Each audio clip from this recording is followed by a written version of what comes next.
os índios são uma civilização específica, né? Cada tribo é uma civilização à parte específica, né? E nessa relação com a sociedade não índia, né? Aí estabelece uma mudança de uma série de valores, né? O índio agrega valores da sociedade, sobretudo os valores físicos, materiais, né? Agora, isso não significa que ele deixou de ser índio, né? Então, quer dizer, a essência dele, a alma dele, o pensamento, o intelecto dele, a espiritualidade dele, a religiosidade, ela permanece índia, né?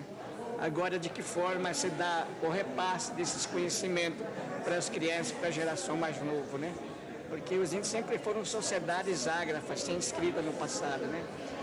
E através de uma metodologia, de uma sistemática de comunicação entre os anciões e a geração mais nova, é que dá o repasse dos conhecimentos das tradições indígenas, da mitologia, da espiritualidade, da religiosidade, enfim, uma série de...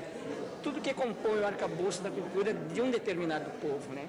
Então, o repasse dos conhecimentos, né, que eu interpretaria como a educação especificamente do índio, né, em sua essência, dá dessa forma.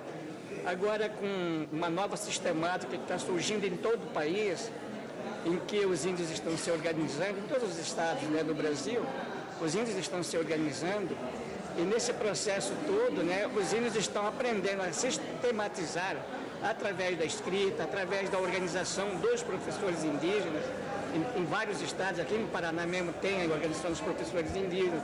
Eu conheço uma série de outras organizações de professores indígenas, igual a exemplo da tribo Ticuna, né, que são... Higiene. Ontem nós tivemos aula de lixo reciclado e lixo orgânico, né? Vocês lembram da aula de ontem?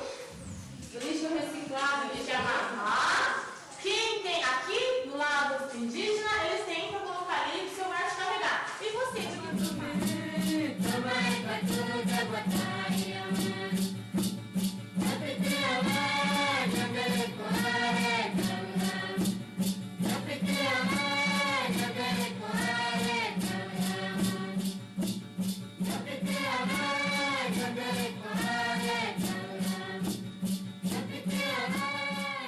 para começar, o ensino deles é diferenciado, o projeto é diferenciado, estudamos muito temas transversais com eles.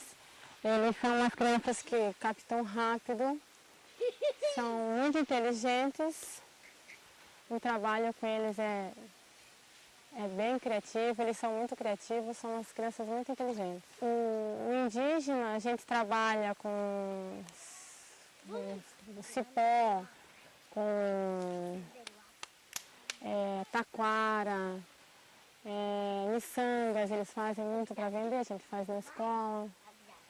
E com isso os brancos também aprendem um pouco a cultura indígena. Os artesanatos aqui, os índios, os indígenas vivem de artesanatos, né? Eles fazem os cestos, balaios, bichinhos, é um projeto deles, né? Com que eles também, é um meio de eles sobreviverem com o dinheiro dos artesanatos. Eles se interessam mais por natureza. Impressionante, vivem ao redor da natureza, mas eles se interessam muito, gostam muito de passear na mata. Se puder, eles tomam um banho de mar na hora da aula, eles querem andar de canoa. Mato, para eles é natureza, eles adoram. Olha, é muito difícil, o trajeto é bem difícil, tem que pegar barco, tem que descer, pegar outro barco, então pisar na lama, subir e descer morro. Mas chegando aqui é muito gratificante, porque eu vejo que quando eu chego, eu estou lá do barco, eles já estão todos sentados na escola, na salinha, esperando a professora. E quando a professora não pode chegar aqui por causa do mar, que está muito seco, eles ficam esperando aqui, esperando para eu entrar na sala. Quando eu não venho, eles ficam na escola. Eles mesmos fazem a tarefinha deles, depois vão para casa. Dizer que eles são umas crianças que eles gostam de estudar.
trabalho.